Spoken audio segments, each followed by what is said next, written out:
Master साहब ने तालिबे इल्म को अपनी ऑफिस में बुलाया और कहा कि तुम्हारे पिछले 2 माह की फीस अभी तक बाकी है और मैं तुम्हें पिछले 10 दिनों से कह रहा हूँ कि अपनी फीस जमा करवाओ, मगर तुम्हारे कान पर तो जूं तक नहीं रेंगती। अगर तुम स्कूल में पढ़ना चाहते हो तो अभी के अभी मुझे ज़रा अपनी फीस जमा करवाओ, वरना मैं तुम्हें स्कूल से निकाल दूंगा। तालिबे इल्म हाथ जोड़कर गिड़गिड़ा कर रोने लगा और कहने लगा कि मास्टर साहब ऐसा मत करें, मुझे 2 दिनों का वक्त दें, मैं आपको फीस लाकर देता हूँ। मास्टर साहब गुस्से में बोले कि ये बात तो तुम पिछले 2 माह से कर रहे हो, अब मजीद तुम्हारा ये ड्रामा नहीं चलेगा। आज के आज ही अगर फीस जमा करवानी है तो करवाओ, वरना कल स्कूल आने की कोई भी ज़रूरत नहीं। ये सुनकर लड़के के चेहरे पर मायूसी और उदासी के बादल छा गए और वो वहाँ से चल दिया। वो स्कूल से निकला और चलते चलते कब्रिस्तान जा पहुँचा और वहाँ एक जगह पर जाकर बैठा और रोते रोते उस कब्र से मुखातिब हुआ कि अब्बा जान, आज स्कूल वालों ने मुझे स्कूल से निकाल दिया क्योंकि मैंने पिछले 2 माह की फीस जमा नहीं करवाई। अब आप मेरे साथ चलें और मेरे स्कूल की फीस जमा करवाएं ताकि मैं अपनी पढ़ाई जारी रख सकूं। इतना ही बोला कि वो ज़ारो कतार रोने लगा। यही बातें कर रहा था कि साथ वाली कब्र पर बैठे एक नौजवान जो कि फातिहा पढ़ रहा था, उसने उसकी सारी बातें सुन ली और वो उसके पास आया और बोला कि छोटे बच्चे, तुम्हारे वालिद साहब ने भेजा है मुझे तुम अपने स्कूल ले चलो ताकि मैं तुम्हारे स्कूल की फीस अदा कर सकूं। वो लड़का पहले तो हैरान हुआ, फिर बोला कि भाई, लेकिन मैं तो आपको जानता तक नहीं। तो नौजवान उसे तसल्ली देते हुए बोला कि डरो मत, मैं तुम्हें कोई नुकसान नहीं पहुंचाऊंगा, मुझे बस तुम अपने साथ अपने स्कूल ले चलो, मुझे तुम्हारे मास्टर साहब से बात करनी है।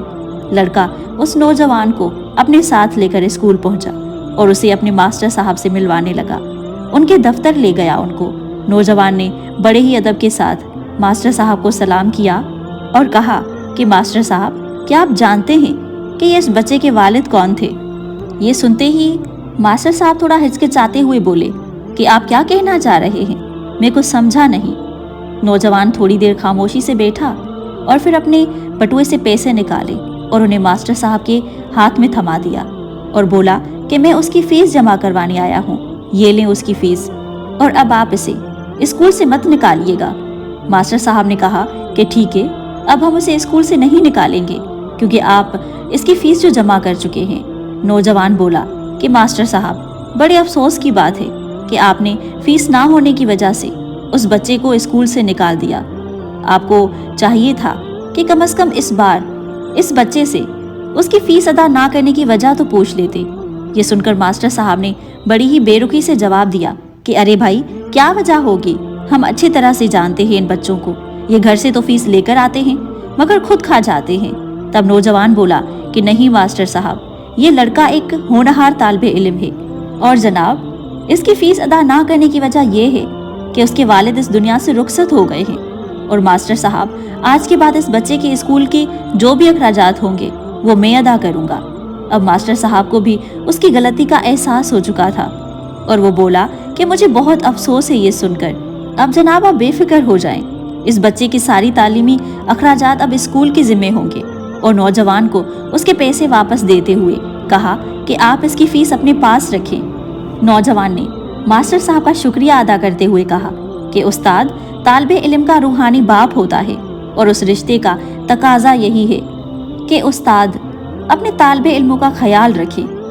दोस्तों, बच्चों का मुस्तकबिल उनकी तालीम के साथ वाबस्ता है, लिहाजा हम पर यह फ़र्ज़ है कि हम अपने आसपास ऐसे बच्चों का ख्याल रखें जिन्हें सिर्फ पैसों की कमी की वजह से अपनी तालीम अधूरी छोड़नी पड़ रही है। बच्चे तो हमारी कौम का कीमती असासा है, लिहाजा हमें उनकी तालीम और तरबियत का हमेशा ख्याल रखना चाहिए। इस चीज़ में हमें कभी भी गफलत नहीं बरतनी चाहिए। हम उम्मीद करते हैं कि आज की हमारी वीडियो आपको ज़रूर पसंद आई होगी। अगर वीडियो पसंद आई हो तो अपने दोस्तों के साथ शेयर ज़रूर कीजिए, वीडियो को लाइक कीजिए, कमेंट ज़रूर किया करें, हमारे चैनल को सब्सक्राइब कीजिए। अपने बच्चों का ख्याल रखिए। जज़ाकल्लाह खैर।